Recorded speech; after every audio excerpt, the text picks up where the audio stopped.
Welcome back students, सबको नमस्कार।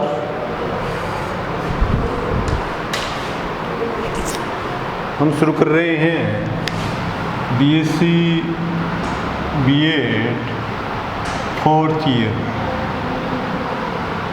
और ये आपका लेक्चर नंबर रहेगा 21। ये आपकी यूनिट है सेकंड। सब्जेक्ट आपका रहेगा जूलॉजी और बुक आपकी जो है वो है जेनेटिक्स।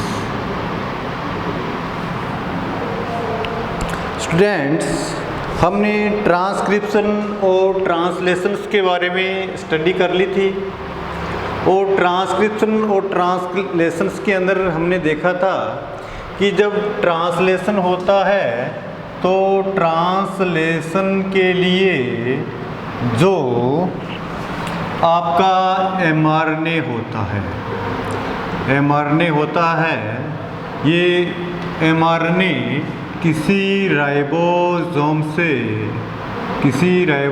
से क्या होता है, कनेक्ट होता है। ठीक है। अब देखिए स्टूडेंट्स, ये आपका mRNA है। इस mRNA पर कोई भी एक चेन बनानी है तो चेन बनाने के लिए यानी कि ये राइबोसोम इससे कनेक्ट है। तो स्टूडेंट्स, मैं आपको ये बताना चाहूँगा कि किसी सेल्स के लिए एक समय में बहुत से प्रकार की प्रोटीन की आवश्यकता होती है। इसलिए ये राइबोसोम है, ये जो mRNA है, ये ऐसा तो है नहीं कि एक समय में केवल एक ही प्रोटीन बनाएगा। तो अधिक प्रोटीन की आवश्यकता के लिए ये अधिक प्रोटीन बनाएगा या नहीं बनाएगा, और जितनी भी बार प्रोटीन बनाएगा यानी कि एक प्रोटीन बनती रहेगी लगातार, उसी स्टेज में इसकी दूसरी प्रोटीन भी बनती रहेगी। यानी कि इस प्रकार से प्रोटीन की चेन जैसे जैसे बनती रहेगी, बहुत सी जब प्रोटीन बनेगी तो बहुत से राइबोसोम जो होंगे वो mRNA पर जुड़े होंगे या नहीं जुड़े होंगे। जब बहुत से राइबोसोम mRNA पर जुड़े होते हैं तो इस कंडीशन को हम क्या कहते हैं कि देखिए, ये जो mRNA है राइबोसोम पर क्या होंगे, बहुत सी पॉलीपेप्टाइड चेन बनाएंगे नहीं बनाएंगे, पॉलीपेप्टाइड चेन। अब ये जो राइबोसोम हैं इन्हें हम क्या कहेंगे, इन्हें कहेंगे पॉली राइबोसोम, या हम इन्हें क्या कहते हैं, पॉलीसोम कहते हैं। ठीक है, ये था आपका पॉलीसोम। अब हम ट्रांसक्रिप्शन और ट्रांसलेशंस के बाद जो आपका जेनेटिक्स का नेक्स्ट टॉपिक है, जो आपका ये अंतिम टॉपिक रहेगा इस यूनिट का, ये है आपका जीन रेगुलेशन। क्या है? जीन रेगुलेशन, यानी कि जीनों का रेगुलेशन कैसे होता है। जीन रेगुलेशंस के अंदर हम पढ़ते हैं लेक ओपेरॉन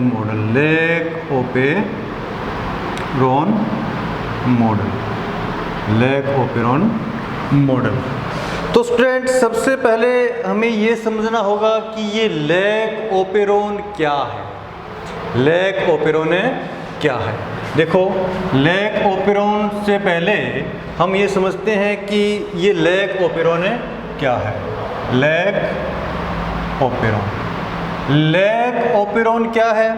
लेक ओपेरॉन एक प्रकार के जीनों का समूह है, यानी कि ऐसे जीनों का समूह है जो क्या रहते हैं, एक साथ रहते हैं, यानी कि ग्रुप ऑफ दी जीन, यानी कि जीनों की क्या है, समूह है, group of the gene. Lake operon कुछ नहीं है, ये जीनों का समूह है, यानी कि ग्रुप ऑफ दी जीन। ठीक है। ये जो जीन होंगे, हमें पता है कि जीन जो होते हैं वो क्या करते हैं, ट्रांसक्रिप्शन करते हैं, नहीं करते हैं, यानी कि जीन जो होते हैं वो ट्रांसक्रिप्शन करते हैं। तो ये क्या करेंगे, group of the gene and ये जो सभी प्रकार के जो ग्रुप के जीन हैं, सभी ग्रुप के जीन हैं, तो ये एक साथ ही क्या करेंगे, ट्रांसक्रिप्शन की क्रिया करेंगे and they are always transcripted together. यानी कि ये जो लेक ओपेरन क्या है, लेक ओपेरन जीनों का एक समूह है और ये सभी जीन एक साथ एक ही ग्रुप में क्या होते हैं, ट्रांसक्रिप्शन की क्रिया करते हैं या ट्रांसलेशन की क्रिया करते हैं। तो स्टूडेंट्स एक ग्रुप है, जीनों का एक ग्रुप है, तो हमें पता है कि जो ट्रांसक्रिप्शन होता है, उस ट्रांसक्रिप्शन में क्या था कि ट्रांसक्रिप्शन में एक प्रोमोटर होता है। क्या होता है, प्रोमोटर होता है। ठीक है, अब ये प्रोमोटर क्या है, इस प्रोमोटर से कोई आरएनए पॉलीमरेज सिग्मा फैक्टर के साथ, सिग्मा फैक्टर के द्वारा आरएनए पॉलीमरेज जुड़ता है। ये बात हमने पीछे की क्लासों में अध्ययन कर ली है। तो देखिए स्टूडेंट्स, ये ग्रुप ऑफ जीन है और एक साथ ही क्या है, ट्रांसक्रिप्टेड हो रहे हैं, अर्थात ये जीनों का पूरा ग्रुप है। इसके लिए केवल एक ही क्या होता है, इसके लिए केवल एक ही क्या होता है, प्रोमोटर होता है। तो ये आपका लेक ओपेरन से अर्थ समझ में आ गया कि लेक ओपेरन क्या है। लेक ओपेरन जीनों का एक समूह है और जीनों का समूह है किस प्रकार से कार्य करता है। ठीक है, अब देखिए, अब हम ये जो मॉडल है ये हम दो तरीके से पढ़ते हैं। ठीक है, मॉडल है वो हम क्या पढ़ते हैं, दो तरीके से पढ़ते हैं। ये ओपेरन मॉडल दो तरीके क्या हैं, मॉडल क्या है, ओपेरॉन मॉडल। ओपेरॉन मॉडल को हम दो तरीके से पढ़ते हैं। दी फर्स्ट इज क्या होगा, फर्स्ट इसका मॉडल होता है वो आपका इंड्यूसिबल मॉडल कहा जाता है। क्या कहा जाता है,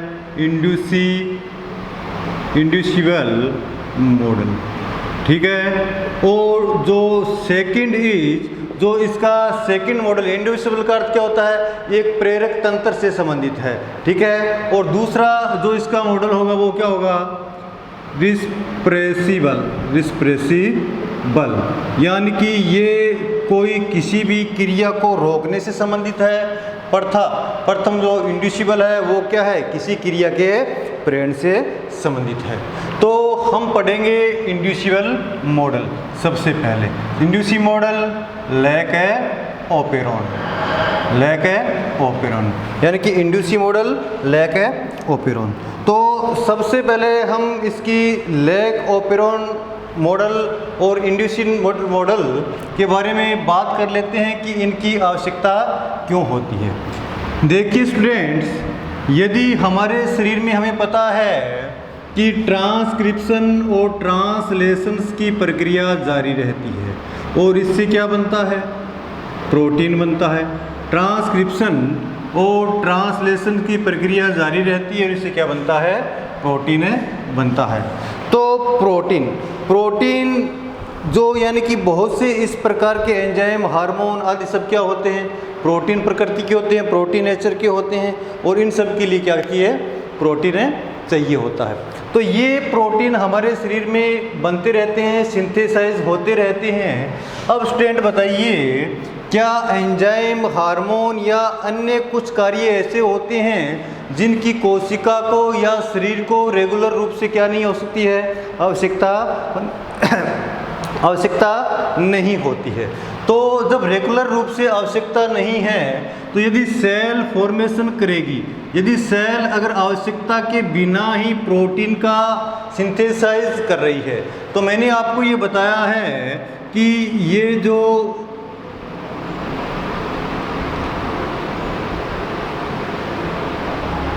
ट्रांसक्रिप्शन और ट्रांसलेशन होते हैं, इनमें क्या होती है, हायर एनर्जी की आवश्यकता होती है, यानी कि बहुत ज़्यादा एनर्जी कंज्यूम होती है। तो जो ये जो मॉडल हैं, जो रिप्रेसर और इंड्यूसिबल मॉडल, ये क्या करते हैं, ये जो सेल में ये क्या करते हैं, कंजर्वेशंस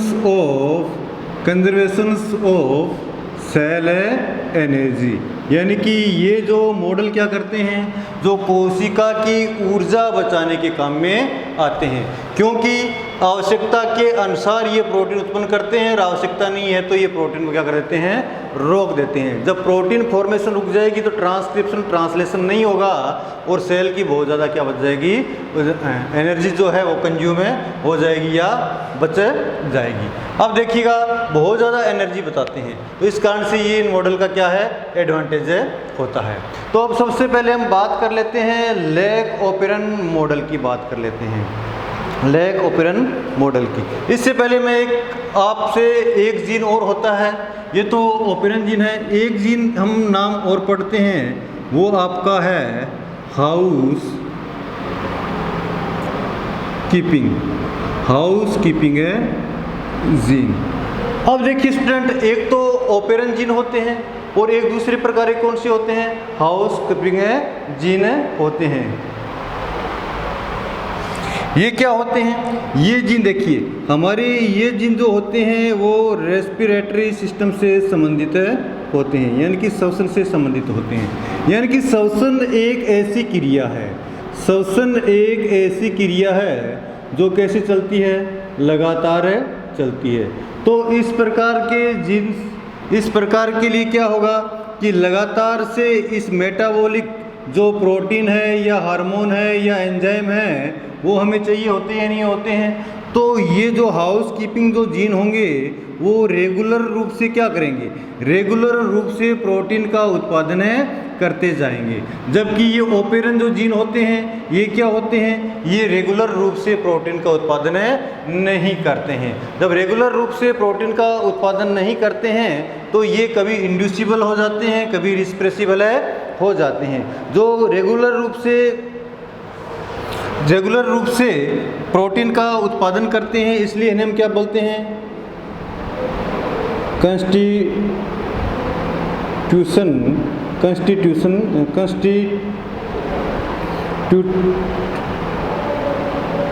कंस्टिट्यूटिव जीन यानी कि लगातार जीन कहा जाता है, जो लगातार रूप से क्या करते हैं, प्रोटीन का उत्पादन करते हैं। तो अब देखिए स्टूडेंट्स कि सबसे पहले हम पढ़ते हैं लेक ओपेरन। क्या पढ़ते हैं, लेक ओपेरन। अब ये लेक ओपेरन क्या है, ठीक है, लेक ओपेरन देखिए, लेक ओपेरन क्या है, इसके बारे में थोड़ा सा जान लेते हैं कि जो लेक ओपेरन मॉडल दिया था, ये दिया था आपका जैकब एंड मोनार्ड ने दिया था। किसने दिया था, जैकब एंड मोनार्ड ने। और जैकब और मोनार्ड ने ये किस में दिया था, ये आपका दिया था प्रोकैरियोट्स में दिया था। किस में दिया था, प्रोकैरियोट्स। और प्रोकैरियोट्स भी कौन सा था, प्रोकैरियोट्स जो था वो आपका था ईशेरेशिया कोलाई या ई कोलाई पर अध्ययन करके जैकब और मोनार्ड ने जीनों के एक ग्रुप का मॉडल दिया था, उसे क्या कहते हैं, लेक ओपेरन। यानी कि लेक ओपेरन क्या है, जीनों का एक ग्रुप है। तो अब देखिए स्टूडेंट्स, इस जो लेक ओपेरन है, लेक ओपेरन के बारे में थोड़ा सा हम जान लेते हैं कि लेक ओपेरन क्या है। तो स्टूडेंट्स आप बताइए कि ये कोई, मान लीजिए कि आपके घर कोई मेहमान आया है, क्या आया है, कोई मेहमान आया है। और मेहमान कौन है भाई, आपके घर मेहमान आया है ई कोलाई, ईशेरेशिया कोलाई। अब ये मेहमान ये पूछता है कि भी भोजन में क्या है, भोजन में क्या है। अब आप इसे कहते हो कि भोजन में तो हमारे पास क्या है, लैक्टोज है। भोजन में हमारे पास क्या है, लैक्टोज है। और जब इसे लैक्टोज का नाम लिया जाता है तो थोड़ा सा ये क्या होता है, इतना ज़्यादा खुश नहीं होता है। और जब इसे कह दिया जाता है कि भोजन में हमारे पास क्या है, कि भोजन में हम बता देते हैं कि भोजन में भाई ग्लूकोज है, जब भोजन में हम ग्लूकोज का नाम लेते हैं तो ये ई कोलाई क्या होता है, बड़ा ही खुश होता है। ई कोलाई जो होता है बड़ा ही खुश होता है। अब इसका रीज़न देखिए, जो ग्लूकोज है, ग्लूकोज जो होता है ये आपका बेस्ट रेस्पिरेटरी सब्सटेंट होता है, वेस्ट रेस्पिरेटरी सब्सटेंट होता है। यानी कि ग्लूकोज जो होता है, ग्लूकोज का उपयोग कोई भी सेल्स होती है वो आसानी से उपयोग कर लेती है। इसलिए हमें पता है कि ये सब क्या है, ये कि श्वसन का सबसे प्रमुख आधार होता है ग्लूकोज।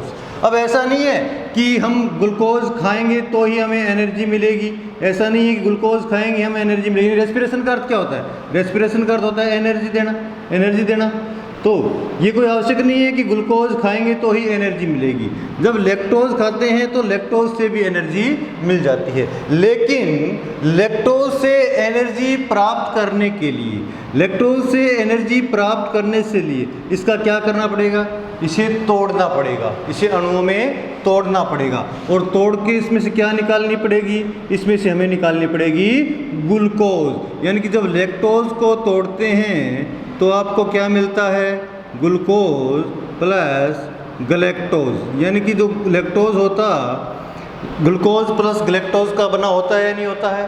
तो इस ग्लूकोज को फिर हम क्या करेंगे, रेस्पिरेशन में यूज़ करेंगे। तो देखिए स्टूडेंट्स, जब हमें ग्लूकोज मिल रही है तो ग्लूकोज मिल रही है तो हमारी बॉडी को क्या आवश्यकता है कि लैक्टोज से ऊर्जा प्राप्त करें।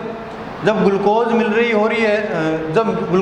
रही होती है तो हमारी बॉडी या सेल्स को क्या आवश्यकता है कि वो लैक्टोज से ऊर्जा प्राप्त करे, क्योंकि अगर लैक्टोज से ऊर्जा प्राप्त करेगा तो उसे एनर्जी क्या करनी पड़ेगी, एनर्जी क्या करनी पड़ेगी, उसको एनर्जी कुछ ना कुछ खर्च करनी पड़ेगी, जिससे उसे क्या करे, ग्लूकोज बनाए, फिर गलैक्टोज में उसे तोड़े, फिर ग्लूकोज से ऊर्जा प्राप्त किए। तो कहने का अर्थ है कि ग्लूकोज क्या है, रेस्पिरेटरी सब्सटेंस है। यदि ग्लूकोज के अलावा जो भी सब्सटेंट्स होते हैं जैसे लैक्टोज है, यदि हम इसे एनर्जी प्राप्त करते हैं तो हमें ग्लूकोज प्लस गलैक्टोज की आवश्यकता होती है। अब ये ग्लूकोज प्लस गलैक्टोज की आवश्यकता है लैक्टोज को तोड़ने के लिए। तो यहाँ पर क्या होंगे, यहाँ पर कुछ एंजाइमिक रिएक्शन होगी या नहीं होगी, यहाँ पर कुछ एंजाइमिक रिएक्शन होगी या नहीं होगी। और इस एंजाइमिक रिएक्शन के लिए हमें किसकी आवश्यकता होती है, हमें प्रोटीन की आवश्यकता होती है। तो स्टूडेंट आप बताइए कि जब हमारे शरीर में लैक्टोज नहीं है या हमारे पास ग्लूकोज है तो हमारी सेल्स या ई कोलाई की सेल्स को इस लैक्टोज से ऊर्जा प्राप्त करने की आवश्यकता है क्या।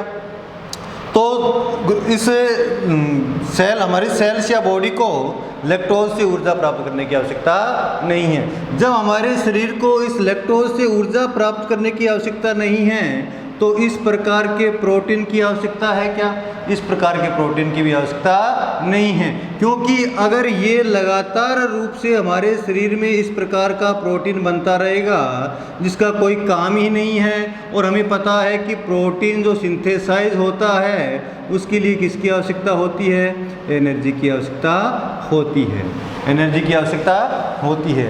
इसलिए ये एनर्जी हमारे शरीर की क्या हो रही है, बिल्कुल ही वेस्ट हो रही है, नहीं हो रही है, बिना काम ही एनर्जी वेस्ट हो रही है।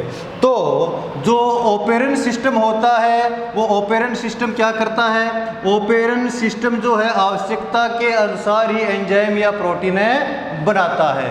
यानी कि ये जीनों का समूह जो क्या है आवश्यकता के अनुसार ही क्या करेगा, आपका प्रोटीन बनाएगा या एंजाइम बनाएगा, जिससे आपका कंजर्वेशन हो जाएगा। किसका कंजर्वेशन हो जाएगा, एनर्जी का। अर्थात जो ऑपरेंट सिस्टम है वो क्या है, conservation of the cell energy, यानी कि सेल्स की ऊर्जा बचाने का एक सिस्टम होता है।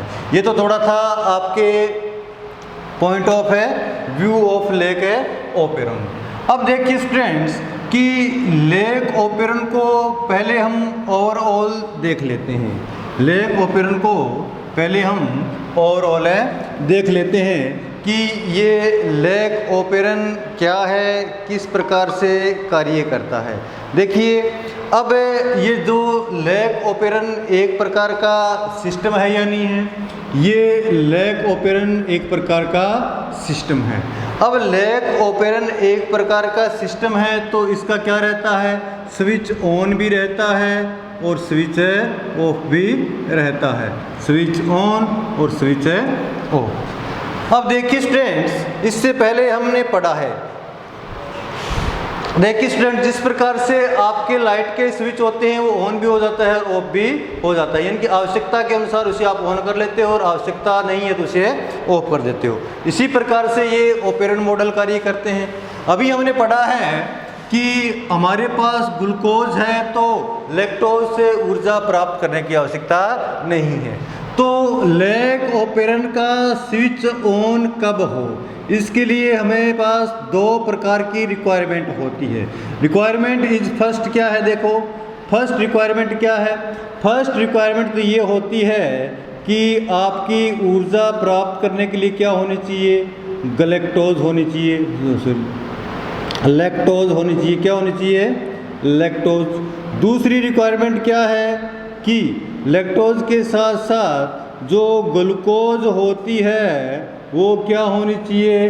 अब्सेंट होनी चाहिए। यानी कि लैक्टोज तो आपकी क्या होनी चाहिए? प्रेजेंट होनी चाहिए और ग्लूकोज क्या होनी चाहिए? आपकी अब्सेंट होनी चाहिए। यानी कि अगर ग्लूकोज है, अभी मैंने आपको बताया था, यदि ग्लूकोज है तो हमारी बॉडी या किसी भी सेल को लैक्टोज से ऊर्जा प्राप्त करने की आवश्यकता नहीं है। इसलिए इसमें जो रिक्वायरमेंट है वो क्या होगी कि लैक्टोज प्रेजेंट होनी चाहिए और साथ में ग्लूकोज भी क्या होनी चाहिए? अब्सेंट होनी चाहिए। यानी कि दोनों प्रकार की शर्त क्या होनी चाहिए? लागू होनी चाहिए, तभी ये लैक ओपेरन का स्विच क्या होगा? ऑन होगा, वरना ये लैक ओपेरन का स्विच ऑन नहीं होता है। अब देखिए स्टूडेंट,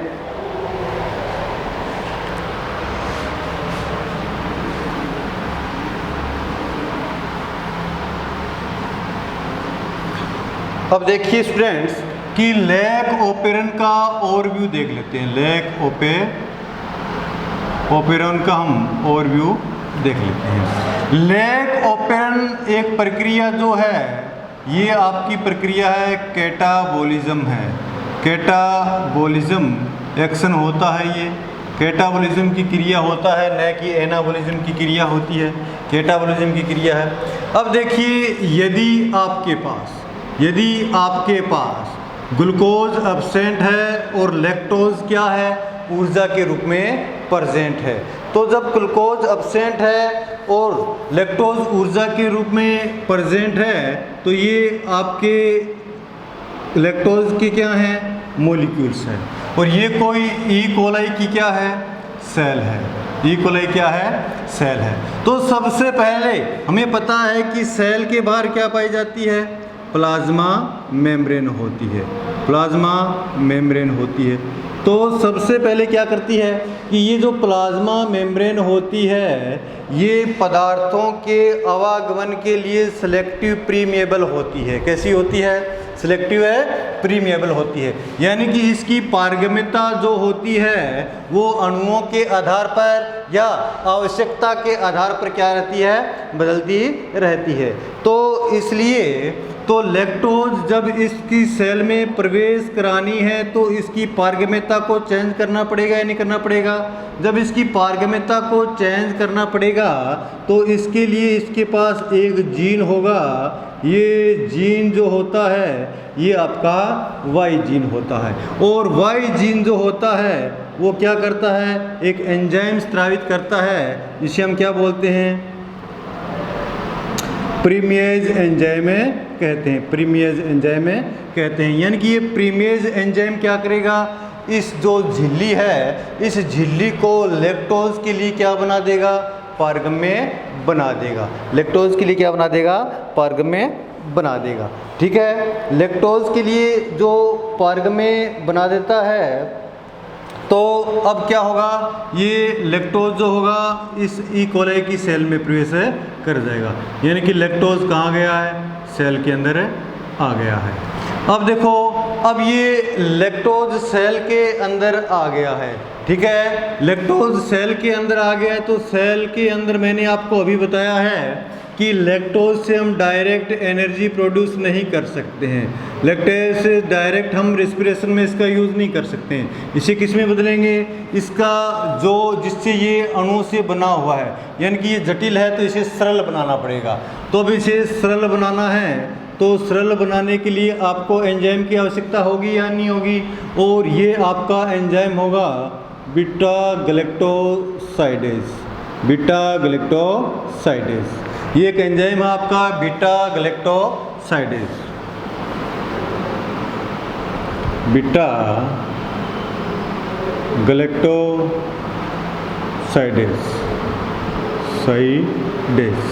ये एंजाइम है। ये एंजाइम जो होता है, ये एंजाइम जो होता है, ये आपका जड़ जीन के द्वारा क्या होता है, इसका रेगुलेशन होता है। अब ये जो बीटा गैलेक्टोसाइडेज एंजाइम है, तो बीटा गैलेक्टोसाइडेज एंजाइम के साथ साथ एक एसिटाइलेज एंजाइम की भी आवश्यकता होती है। एसिटाइलेज एंजाइम क्या करता है, क्या फॉर्मेशन करता है, इसके बारे में अभी तक कोई ज्ञान नहीं है, लेकिन ये कहा गया है कि बीटा गैलेक्टोसाइडेज एंजाइम काम करेगा, उसके साथ साथ एसिटाइलेज एंजाइम काम करेगा। और ये जो एसिटाइलेज एंजाइम का फॉर्मेशन होता है या रेगुलेशन होता है, ये ए जीन के द्वारा होता है, ठीक है, ये आपका होता है ए जीन के द्वारा। अब देखिए स्टूडेंट्स, जो बीटा गैलेक्टोसाइडेज एंजाइम है, ये क्या करेगा, इस लैक्टोज को किस में बदल देगा, ग्लूकोज प्लस गैलेक्टोज में बदल देगा। ग्लूकोज प्लस किस में बदल देगा, गैलेक्टोज में बदल देगा। अब जो ये ग्लूकोज है, इस ग्लूकोज के द्वारा ये सेल क्या कर सकती है, आसानी से एनर्जी ले सकती है, या आसानी से, यानी कि एनर्जी कहाँ से मिलेगी, रेस्पिरेशन के द्वारा मिलेगी, अर्थात आसानी से इस पर रेस्पिरेशन की क्रिया हो सकती है, ठीक है। तो इस प्रकार से हम लैक्टोज का यूज़ करते हैं सेल्स के लिए। तो हमें कितने प्रकार के जीन्स की आवश्यकता होती है, एक तो आपका वाई जीन है, दूसरा आपका जेड जीन है, और तीसरा आपका क्या है, ए जीन है, ठीक है। तो यानी कि ये तीन जीन एक साथ क्या कर रहे हैं, कार्य कर रहे हैं नहीं कर रहे हैं, एक ग्रुप में कार्य कर रहे हैं नहीं कर रहे हैं। तो इन जीनों का एक ग्रुप में कार्य करना ही क्या कहलाता है, ओपेरॉन कहलाता है। इन जीनों का एक साथ ग्रुप में कार्य करना ही क्या कहलाएगा, ओपेरॉन कहलाएगा, ठीक है। अब देखिए स्टूडेंट्स, ये तो ओपेरॉन का क्या था, ओवरव्यू था। अब यदि हम ओपेरॉन की जो स्ट्रक्चर देखते हैं, ओपेरॉन मॉडल की स्ट्रक्चर देखते हैं, तो हमें ओपेरॉन मॉडल की स्ट्रक्चर किस प्रकार की दिखाई देती है। देखिए, ओपेरॉन मॉडल की आप स्ट्रक्चर देखोगे तो हमें क्या करना है, देखो कि एक जीनों का सीक्वेंस लेना है, कुछ नहीं है, एक जीनों का सीक्वेंस लेना है, ठीक है, एक जीनों का सीक्वेंस, ठीक है। तो जीनों का सीक्वेंस क्या लेना है, जीनों का सीक्वेंस, इस प्रकार से जीनों का क्या लेना है, सीक्वेंस लेना है। और एक सीक्वेंस में ये जीन लेकर हमें क्या करना है कि हमें लिखता जाना है, जैसे ए वाई जेड ओ पी, या तो इसे आप बोल दो आर, ठीक है, ओ पी आर। तो A Y Z O P R ये सीक्वेंस लेना है, और आपको इधर से नहीं पढ़ना है, इधर से पढ़ना है, A Y Z O P R, ठीक है। एजीप्रोन, एजी फोर, एजी ओपर, चलो इसी तरह ए वाई जेड ओ। अब देखो ये जीन जो होंगे, ये जीन होंगे, तो वो क्या करेंगे, फॉर्मेशन करेंगे नहीं करेंगे, यानी कि जीन क्या करेंगे, ट्रांसक्रिप्शन करेंगे। जब ट्रांसक्रिप्शन करेंगे तो क्या बनेगा भाई, तो ट्रांसक्रिप्शन करेंगे तो क्या बनेगा, mRNA बनेंगे। जब mRNA का ट्रांसलेशन होगा, जब mRNA का ट्रांसलेशन होगा तो हमें पता है कि ए जीन से एक क्या बनेगा, एंजाइम बनेगा, उसे क्या बोलते हैं, एसिटाइलेज